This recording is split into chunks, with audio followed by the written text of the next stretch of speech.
Hey everyone, Anthony Fantano here, internet's busiest music nerd, you know who it is, and today I'm doing a couple quick reviews on the iPhone of a few albums I wanted to cover, not just throw them into a why you know review, because I personally was curious about them, and some people have been asking me about them.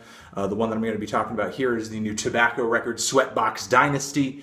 As you may already know, Tobacco is a producer, multi-instrumentalist, singer. Some would consider him the mastermind of the electronic, psychedelic music outfit Moth Super Rainbow, but he occasionally comes out with music under his sort of solo pseudonym over here. Seems he's doing that more recently than he was not too long ago when Moth Super Rainbow was first sort of starting to take off. And now that he's kind of establishing a solo career for himself, and he's come out with a couple of good records, you know, his first few big solo endeavors involved him playing with a lot of the same fuzzy psychedelic sounds that you would find on a Moth Super Rainbow record, but the beats were a lot more hip-hop influenced, you know, so that was a pretty cool change of pace. And then he really won me over big time with his Ultima 2 Massage record, which again saw a lot of those same fuzzy psychedelic textures that I've been familiar with from before,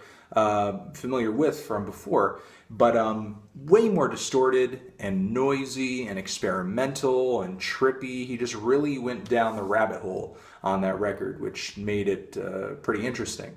And on this new record over here, I was pretty excited to hear it because it seems like Tobacco is really kind of defining himself more as a solo artist than he is as a member of Moth Super Rainbow. Like, his solo material is really kind of gaining a personality and a sound of its own. But now it seems like he's kind of dropped the ball on this new record, unfortunately. And it comes mostly as a result of so much of the material here sounding underwritten, underproduced, sort of just short of breath and unfinished. I mean, the album just barely scrapes past the 30-minute mark, excuse me. It just seems like there's something missing from this album. There are a couple tracks that sound like they could have just ended up on a Moth Super Rainbow record, if not for the fact that there's kind of like a couple more weird sounds and a little more distortion than usual or something like that.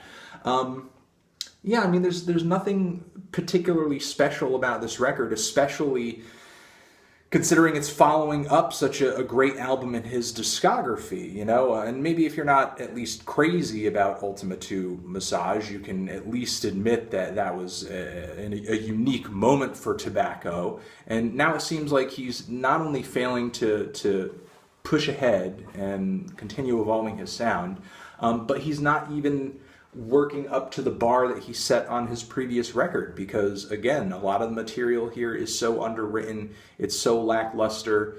More than half of the songs on this record feel like a motif.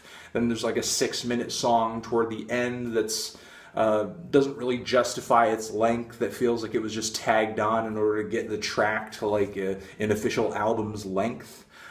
This record just seems so scant and just effortless in comparison with Ultima 2 Massage. You know, effortless isn't something I want to, a label I want to put on an artist whose music I typically enjoy, or an artist whose music I look forward to. But I mean, I feel like it's the only word I can pull to when I compare it directly to the album that came before it that seemed like, yeah, I mean, you know, it wasn't a magnum opus or anything like that. But it was certainly an entertaining record and a really creative moment for Tobacco. And it seems like he's hit a bit of a dry spot with this album, and I'm not completely sure as to why. I think I'm just going to have to leave it at that. You know, while there are some interesting ideas on this thing, and some of the sounds are cool, some of the production is pretty interesting. You know, Tobacco usually comes up with some fun psychedelic distorted sounds, and that's still the case here. As far as song structure and just, you know, writing and producing these songs out, fleshing them out and exploring them fully, this album has just some serious shortcomings, you know, some glaring shortcomings, I guess is how I would put it. But I'm going to leave it at that. What did you think of this new Tobacco record? Did you love it, hate it, why? What do you think I should review next? And that's it. Tobacco, Sweatbox Dynasty, forever.